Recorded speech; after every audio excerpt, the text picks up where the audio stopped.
ओम साई राम। श्री साई सच्चरित्र अध्याय 29। मद्रासी भजनी मेला। लगभग सन 1916 में एक मद्रासी भजन मंडली पवित्र काशी की तीर्थ यात्रा पर निकली। उस मंडली में एक पुरुष, उनकी स्त्री, पुत्री और साली थी। अभाग्यवश उनके नाम यहाँ नहीं दिए जा रहे हैं।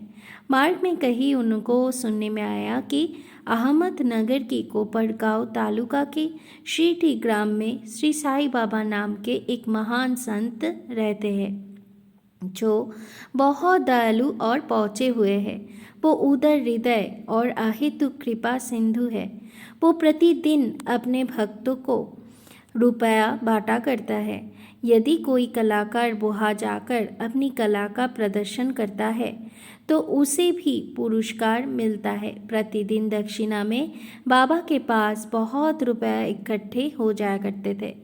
इन रुपयों में से वो नित्य 1 रुपया भक्त को कोंडा जी की 3 वर्षीय कन्या अमनी को, किसी को 2 रुपये से 5 रुपये तक, 6 रुपये अमनी की माँ जमली को और 10 से 20 रुपये तक और कभी कभी 50 रुपये भी अपनी इच्छा अनुसार अन्य भक्तों को भी दिया करते हैं।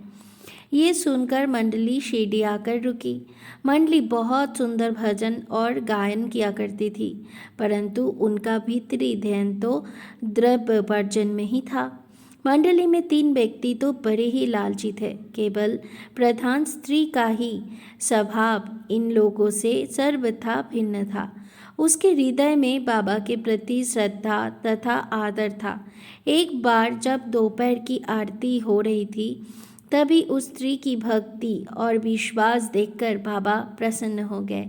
फिर क्या था, बाबा ने उसे उसके इष्ट के रूप में दर्शन दिए और केवल उसे ही बाबा सीतानाथ के रूप में दिखलाई दिए, जबकि अन्य उपस्थित लोगों को सदैव की भांति ही।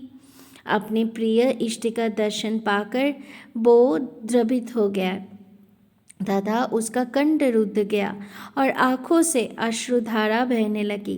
तभी प्रेम उन्मत्त हो वो ताली बजाने लगी। उसको इस प्रकार आनंदित देख लोगों को कौतूहल होने लगा, परंतु कारण किसी को भी ज्ञात न हो रहा था। दोपहर के पश्चात उसने वो भेद अपनी पति से प्रकट किया। बाबा के श्री राम स्वरूप में उसे कैसे दर्शन हुए इत्यादि उसने सब बताया।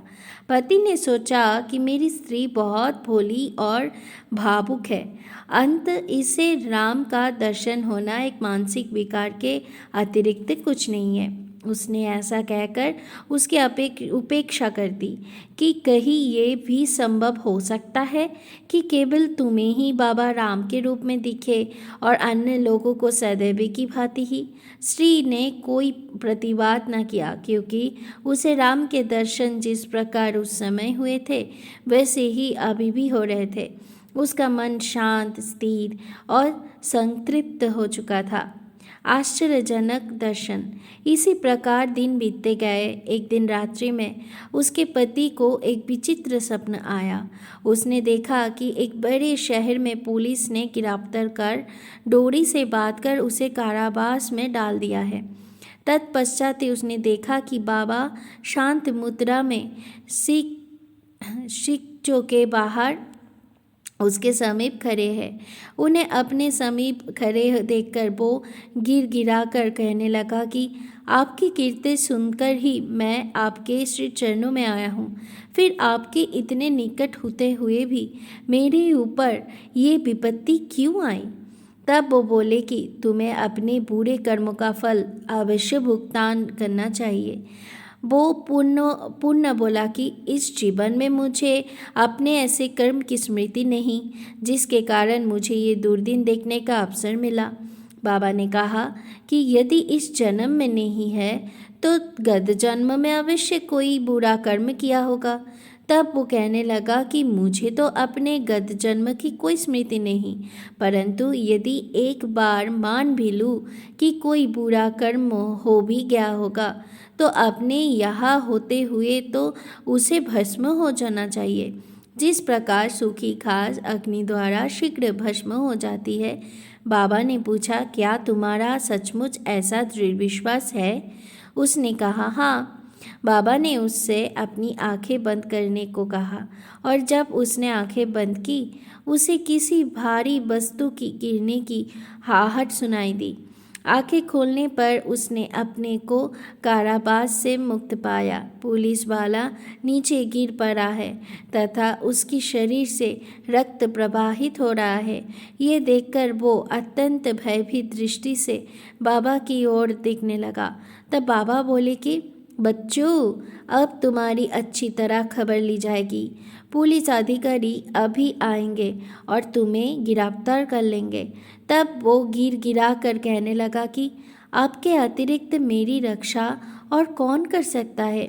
मुझे तो एकमात्र आपके ही सहारा है। भगवान, मुझे किसी प्रकार बचा लीजिए। बाबा ने पूछा कि मुझे बताओ तो, तुम्हारे इस नमस्कार और पिछले नमस्कार में किसी प्रकार की भिन्नता है या नहीं? इसका उत्तर अच्छी तरह सोच कर दो। वो बोला कि आकाश और पाताल में जो अंतर है वही अंतर है मेरे पहले और इस नमस्कार में। मेरे पूर्व नमस्कार तो केवल धन प्राप्ति की आशा से ही हुई थी, परंतु ये नमस्कार मैंने आपको ईश्वर जानकर ही किया है। पहले मेरी धारणा ऐसी थी कि यवन होने के नाते आप हिंदुओं का धर्म भ्रष्ट कर रहे हैं। बाबा ने पूछा कि क्या तुम्हारा यवन पीरों में विश्वास नहीं? प्रत्युत्तर में उसने कहा, जी नहीं। तब वो फिर पूछने लगा कि क्या तुम्हारे घर में एक पांजा नहीं? क्या तुम ताबूत की पूजा नहीं किया करते? तुम्हारे घर में अभी भी एक काट बीबी नामक देवी है, जिसके सामने तुम विवाह तथा अन्य धार्मिक अवसरों पर कृपा की भीख मांगा करते हो। अंत में जब उसने स्वीकार कर लिया तो वो बोले कि इससे अधिक अब तुम्हें क्या प्रमाण चाहिए? तब उनके मन में अपने गुरु श्री रामदास के दर्शनों की इच्छा हुई। बाबा ने जो ही उससे पीछे घूमने के लिए कहा तो उसने देखा कि श्री रामदास स्वामी उसके सामने खड़े हैं और जैसे ही वो उनके चरणों पर गिरने को तत्पर हुआ, वो तुरंत अदृश्य हो गया। तब वो बाबा से कहने लगा कि अब तो वृद्ध प्रतीत होते हैं, क्या आपको अपनी आयु विदित है? बाबा ने पूछा कि तुम क्या कहते हो कि मैं वृद्धा हूँ? मैं बुरा हो गया हूँ? थोड़ी दूर मेरे साथ दौड़कर तो देखो। ऐसा कहकर बाबा दौड़ने लगे और वो भी उनके पीछे पीछे दौड़ने लगा। दौड़ने से पैरों द्वारा जो धूल उड़ी उसमें बाबा लुप्त हो गए और तभी उसकी नींद भी खुल गई। जागृत होते ही वो गंभीरतापूर्वक इस सपने पर विचार करने लगा। उसकी मानसिक प्रवृत्ति में पूर्ण परिवर्तन हो गया। अब उसे बाबा की महानता विदित हो चुकी थी। उसकी लोभी तथा शंकालु वृत्ति लुप्त हो गई और हृदय में बाबा के चरणों की प्रति सच्ची भक्ति उमड़ पड़ी। वो था तो एक स्वप्न मात्र ही, परंतु उसमें जो प्रश्न उत्तर थे वो अधिक महत्वपूर्ण थे। दूसरे दिन जब सब लोग मस्जिद में आरती के निमित्त एकत्रित हुए, तब बाबा ने उसे प्रसाद में लगभग 2 रुपए की मिठाई और 2 रुपए नकद अपने पास से देकर आशीर्वाद दिया। उसे कुछ दिन और रोककर उन्होंने आशीष देते हुए कहा कि अल्लाह तुम्हें बहुत देगा और आप सब अच्छा ही करेगा। बाबा से उसे अधिक द्रव्य की प्राप्ति तो ना हुई, परंतु उनकी कृपा उसे अवश्य ही प्राप्त हो गई, जिससे उसका बहुत ही कल्याण हुआ। मार्ग में उनको यथेष्ट द्रव्य प्राप्त हुआ और उनकी यात्रा बहुत ही सफल रही। उन्हें यात्रा में कोई कष्ट या असुविधा ना हुई और वो अपने घर सकुशल पहुंच गए। उन्हें बाबा के श्री वचनों तथा आशीर्वाद और उनकी कृपा से प्राप्त उस आनंद की सदैव स्मृति बनी रही। इस कथा से विदित होता है कि बाबा किस प्रकार अपने भक्तों के समीप पधार कर उन्हें धैर्य श्रेयस्कर मार्ग पर ले आते थे और आज भी ले आते हैं। तेंदुलकर कुटुंब। मुंबई के पास बंद्रा में एक तेंदुलकर कुटुंब रहता था जो बाबा का पूरा भक्त था। श्रीयुत रघुनाथ राव तेंदुलकर ने मराठी भाषा में श्री साईनाथ भजनमाला नामक एक पुस्तक लिखी थी जिसमें लगभग 800 अभंग और पदों का समावेश था तथा बाबा की लीलाओं का मधुर वर्णन है। ये बाबा के भक्तों के पढ़ने योग्य पुस्तक है।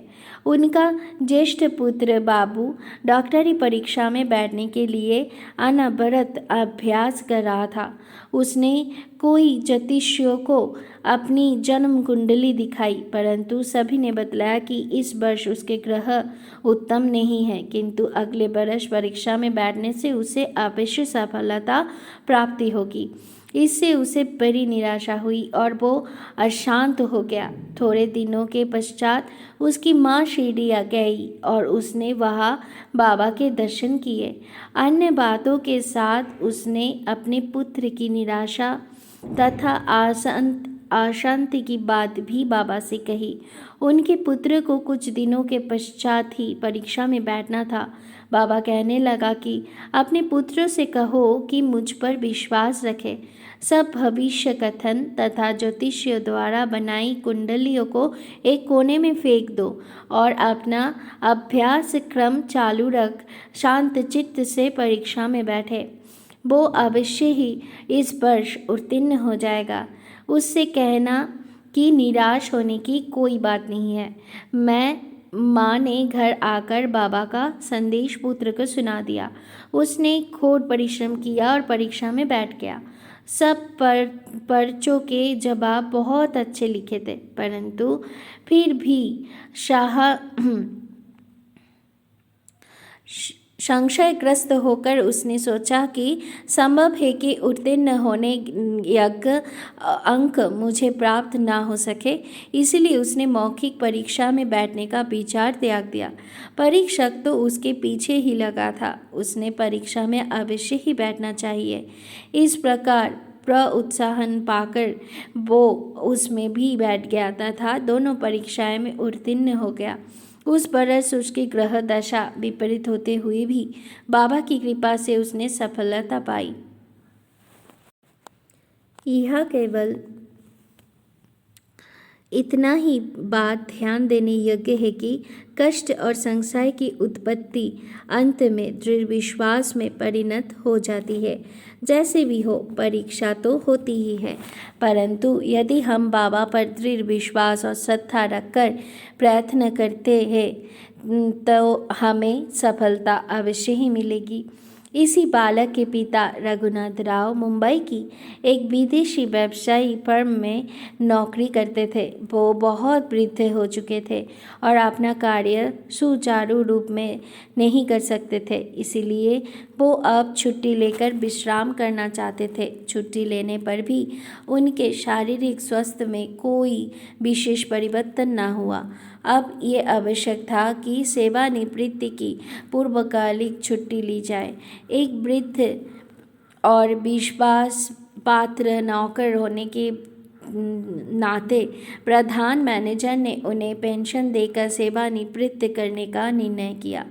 पेंशन कितनी दी जाए, ये प्रश्न विचाराधीन था। उन्हें 150 रुपये मासिक वेतन मिलता था। इस हिसाब से पेंशन हुए 75 रुपये, जो कि उनके कुटुंब के निर्वाह हेतु उपयुक्त नहीं थी, अपर्याप्त नहीं थी। इसीलिए वो बड़े चिंतित थे। निर्णय होने के 15 दिन पूर्व ही बाबा ने श्रीमती तेंदुलकर को स्वप्न में दर्शन देकर कहा कि मेरी इच्छा है कि पेंशन 100 रुपये दी जाए। क्या तुम्हें इससे संतोष होगा? श्रीमती तेंदुलकर ने कहा कि बाबा, मुझ दासी से आप क्या पूछते हो? हमें तो आपके श्री चरणों में पूर्ण विश्वास है। यद्यपि बाबा ने 100 रुपये कहे थे, परंतु उसे विशेष प्रकारन समझकर 10 रुपये अधिक अर्थात 110 रुपये पेंशन निश्चित हुए। बाबा अपने भक्तों के लिए कितना अपरिमित स्नेह और कितना चिंता रखते थे। कैप्टन हाटे। बीकानेर के निवासी कैप्टन हाटे बाबा के परम भक्त थे। एक बार सपने में बाबा ने उनसे पूछा कि क्या तुम्हें मेरी विस्मृति हो गई? श्री हाटे ने उनके श्री चरणों से लिपट कर कहा कि यदि बालक अपनी माँ को भूल जाए तो क्या वो जीवित रह सकता है? इतना कहकर श्री हाटे शीघ्र बगीचे में जाकर कुछ बेल पपड़ी तोड़ लाए और एक थाली में सीधा तथा दक्षिणा रखकर बाबा को भेंट करने आए। उसी समय उनकी आंखें खुल गई और उन्हें ऐसा भान हुआ कि ये तो एक स्वप्न था। फिर भी वो सब वस्तुएं जो उन्होंने सपनों में देखी थी बाबा के पास शिरडी भेजने का निश्चय कर लिया। कुछ दिनों के पश्चात वो ग्वालियर आए और वहाँ से अपने एक मित्र को 12 रुपये का मानी ऑर्डर भेजकर पत्र में लिख भेजा कि 2 रुपये में सीधा की सामग्री और बेल पपड़ी आदि मोल कर लेकर तथा 10 रुपये दक्षिणा स्वरूप साथ में रखकर मेरी ओर से बाबा को भेंट देना। उनके मित्र ने शिरडी आकर सब वस्तुएं तो संग्रह कर ली, परंतु बेल पापड़ी प्राप्त करने में उन्हें अत्यंत कठिनाई हुई। थोड़ी देर के पश्चात ही उन्होंने एक स्त्री को सिर पर टोकरी रखे सामने से आते देखा। उन्हें ये देखकर अत्यंत आश्चर्य हुआ कि उस टोकरी में बेल पापड़ी के अतिरिक्त कुछ भी ना था। तब उन्होंने बेल पापड़ी खरीदकर सब एकत्रित वस्तुएं लेकर मस्जिद में जाकर श्री हाटे की ओर से बाबा को भेंट कर दी। दूसरे दिन से निमोन करने उसका नैवेद्य तैयार कर बाबा को भोजन कराया। सब लोगों को बड़ा विस्मय हुआ कि बाबा ने भोजन में केवल बेल पापड़ी ही खाई और अन्य वस्तुओं को स्पर्श तक न किया। उनके मित्र द्वारा जब इस समाचार का पता कैप्टन हाटे को चला तो वो गदगद हो उठे और उनकी हर्ष का पारावार न रहा। पवित्र रुपया।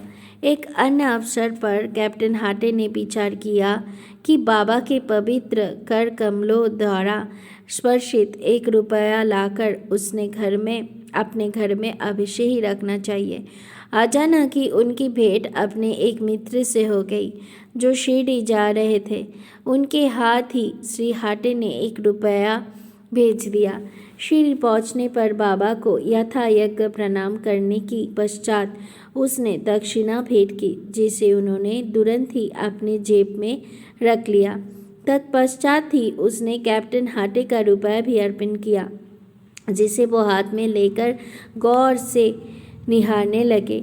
उन्होंने उसका अंकित चित्र ऊपर की ओर कर अंगूठे पर रख खनखनाया और अपने हाथ में लेकर देखने लगा। फिर वो उनके मित्र से कहने लगा कि उदी सहित ये रुपया अपने मित्र को लौटा देना। मुझे उनसे कुछ नहीं चाहिए। उनसे कहना कि वो आनंद पूर्वक रहे।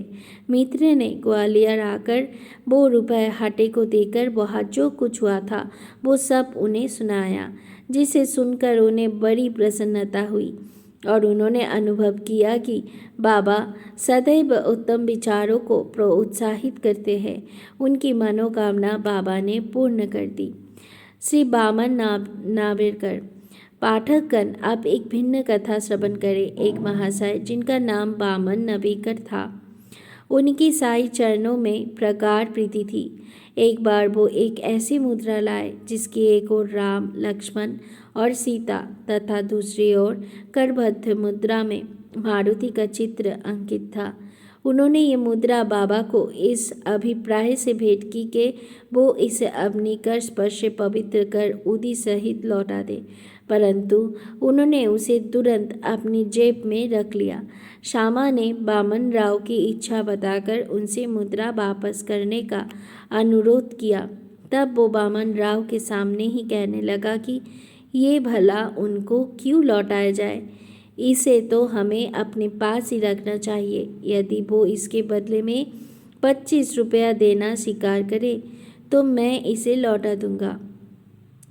वो मुद्रा वापस पाने की हेतु श्री बामन राव ने 25 रुपये एकत्रित कर उन्हें भेंट किए। तब बाबा कहने लगा कि इस मुद्रा का मूल्य तो 25 रुपये से कहीं अधिक है। श्यामा, तुम इसे अपने भंडार में जमा करके अपने देवालय में प्रतिष्ठित कर इसका नित्य पूजन करो। किसी का साहस ना था कि वो ये पूछ ले कि उन्होंने ऐसी नीति क्यों अपनाई। ये तो केवल बाबा ही जाने कि किसके लिए कब और क्या उपयुक्त है। ओम श्री सद्गुरु साईनाथ परनमस्तु। शुभम भवतु। ओम साई राम।